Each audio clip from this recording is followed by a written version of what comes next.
जब यूके के अंदर होगा तो मैं प्रयास करूंगा कि यूके की पार्लियामेंट के अंदर एक परम श्रद्धेय संत समाज,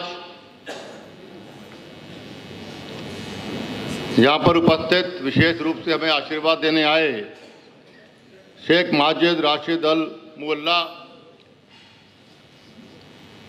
अखिल भारतीय बिश्नोई महासभा के हमारे अध्यक्ष श्री देवेंद्र बुढ़िया जी, आज की सभा के मुख्य अतिथि, बहुत ही ओजस्वी वक्ता, जिनको सुनने में मन करता है कि इनकी स्पीच और चलती रहे, बहुत मेहनती, लगनशील, ईमानदार मेरे बड़े भाई सलील बिश्नोई जी, यूपी से, दिल्ली से हमें विशेष रूप से आशीर्वाद देने आई श्रीमती अमिता जी, यूके से हमें विशेष रूप से आशीर्वाद देने आई श्रीमती गीतांजलि जी, साहित्य अकादमी की अध्यक्षा डॉक्टर इंदिरा बिश्नोई जी, बहुत ही मेहनती, ईमानदार, बहुत डायनेमिक ऑफिसर डॉक्टर देवेंद्र जी, इस सभी कार्यक्रम को व्यवहारिक रूप देने वाले भाई रमेश जी,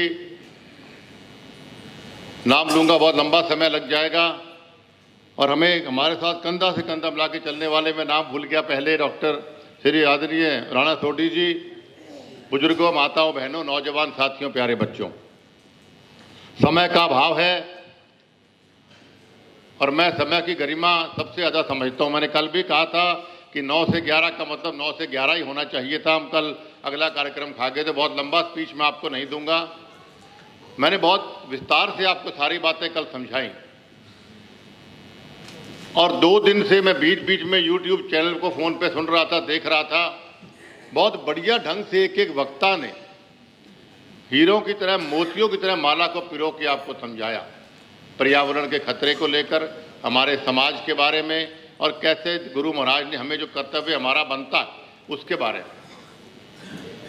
आप इतनी दूर से चल के आए हैं, एक मन से आए हैं कि हमें जो गुरु महाराज ने शिक्षा दी उसको हिंदुस्तान के बाहर भी पहुंचा के हम कुछ नया सीख के जाए।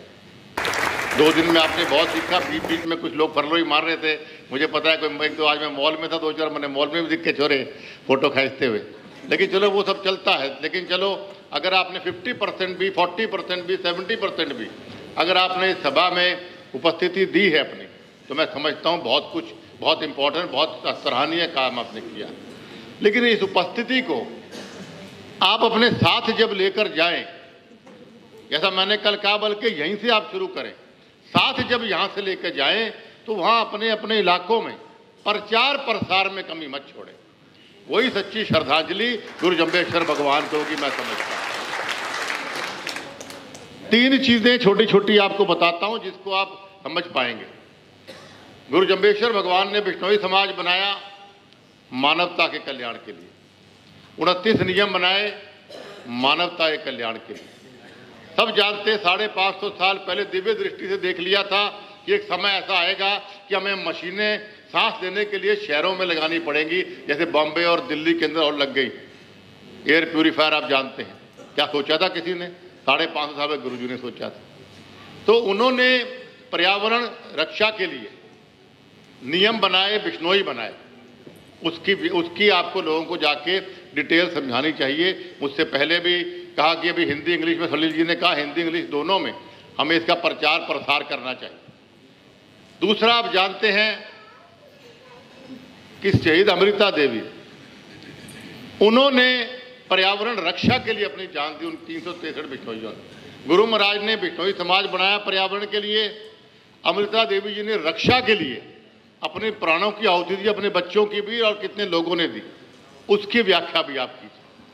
तीसरा, उसको आगे बढ़ाने के लिए बिश्नोई रतन चौधरी भजनलाल जी ने कार्य किए, उसकी व्याख्या आप कीजिए।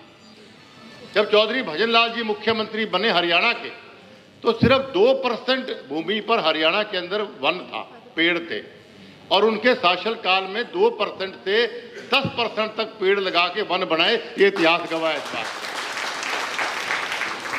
चौधरी भजनलाल जी ने वन विभाग अलग बनाया कि भाई गुरु महाराज ने कहा था हमें पेड़ की रक्षा करनी है, पेड़ लगाने आगे बढ़ना चाहिए। चौधरी भजनलाल जी का पर्यावरण के प्रति प्रेम देख के राजीव गांधी जी ने जब वो केंद्र में भजनलाल जी सांसद बने तो एक स्पेशल महकमा बनाया सिर्फ चौधरी भजनलाल जी के लिए, फॉरेस्ट एंड एनवायरमेंट, और देश के पहले फॉरेस्ट एंड एनवायरमेंट मंत्री कैबिनेट के चौधरी भजनलाल जी बने, आप जानते हैं। और जब वो पर्यावरण मंत्री बने उन्होंने कहा कि प्रदूषण बहुत होती है दिल्ली के अंदर। कुछ बुजुर्ग यहाँ कम है वरना उनको पता है, मैं जान के बोल रहा हूँ, लाइव आ रहा है, नौजवानों को पता होना चाहिए भजनलाल जी ने क्या क्या किया।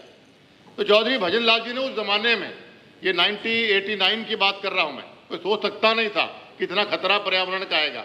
उन्होंने बैटरी की बसें दिल्ली में शुरू करी कि सबसे ज्यादा पोल्यूशन दिल्ली से होता है, उसके बाद हम मुंबई और मेट्रो सिटीज में जाएंगे, ये कोई छोटी बात नहीं। जो आज ये लोग इलेक्ट्रिक बसें कर रहे हैं दिल्ली में, भजनलाल जी ने 89-90 के अंदर ही उन्होंने, उस जमाने के अंदर भी उन्होंने ये बसें बना करी। और हमारे लिए फख्र की बात है कि पार्लियामेंट की 100 बेस्ट स्पीचेस, सबसे 100 बेहतरीन भाषण अगर कहीं हुए किसी नेता ने, जवाहरलाल नेहरू, इंदिरा गांधी जी, जैसे वल्लभ भाई पटेल, बड़े बड़े नेताओं के, उन 100 बेहतरीन भाषण जो अभी भी गूगल कर सकते हैं, उसमें पर्यावरण पे दिया हुआ चौधरी भजनलाल जी का भाषण आज भी आप जानते हैं कि पार्लियामेंट की वेबसाइट पे। तो ये चीजें आपको इसलिए बता रहा हूँ, जो साथी अभी लाइव भी देख रहे हैं, आप यहाँ से जाएंगे, कि अगर 3 बिंदुओं को हम ध्यान में रखें कि एक गुरु जम्बेश्वर भगवान जिन्होंने बिश्नोई समाज को बनाया मानवता के कल्याण के लिए, जिसके हम अनुयायी हैं। दूसरा अमृता देवी जी जिन्होंने शुरुआत की कि भाई हमें पर्यावरण की रक्षा के लिए अपने प्राणों की आहुति दी। और तीसरा स्वर्गीय चौधरी भजनलाल जी कि जिन्होंने उसको आगे बढ़ाने का काम किया।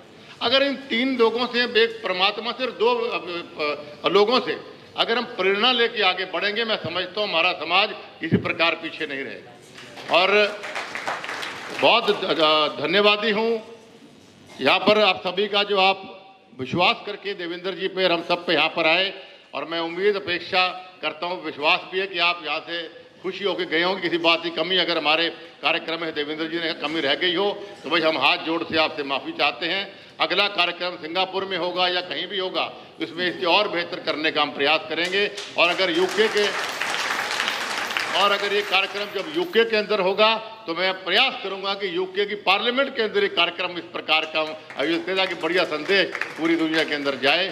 मैं गीतांजलि जी का भी धन्यवाद करता हूं कि इन्होंने कहा कि भाई हमारे यूके में आइए, इनके अपार्टमेंट्स है जो भी हमारे को रहने को देंगे, ये बहुत बड़ी बात है। मैं आभारी हूँ एक बार पुनः राशिद जी का, हमारे शेख माजिद जी का, कि जो विशेष रूप से come to bless us, to give us blessing. We are grateful from our community and we will do our best for your expectation, live up to expectation. एक बार पुनः आप सब इतनी भारी संख्या में 2 दिन यहाँ पर रहे, 1-2 दिन और हो, दुबई में घूमिए, देखिए कि एक रेगिस्तान को किस प्रकार से इन्होंने लगन से, मेहनत से जन्नत के रूप में कन्वर्ट किया है। मुझे आज आना नहीं था, मैं जन्नत देखने गया हुआ था, कुछ इंप्लीमेंट हम हिंदुस्तान में, हरियाणा में, राजस्थान में कर सकें। पर भाई देवेंद्र जी का फोन आया कि नहीं, आपको कंक्लूजन तो आप नहीं हो, कंक्लूजन कैसे होगा, समापन कैसे होगा। तो माफ़ी चाहूँगा, मेरे वस्त्रों का भी, मेरी शेप शू के बगैर में आ गया, क्योंकि आज मैं घूमने फिरने मशरूफ था बच्चों के साथ। एक बार पुनः गुरु जम्बेश्वर भगवान से प्रार्थना करता हूँ कि उनके आशीर्वाद का हाथ, उनके स्नेह का हाथ, उनके प्यार का हाथ हमेशा आपके परिवार पे बना रहे। बोलो गुरु जम्बेश्वर भगवान की।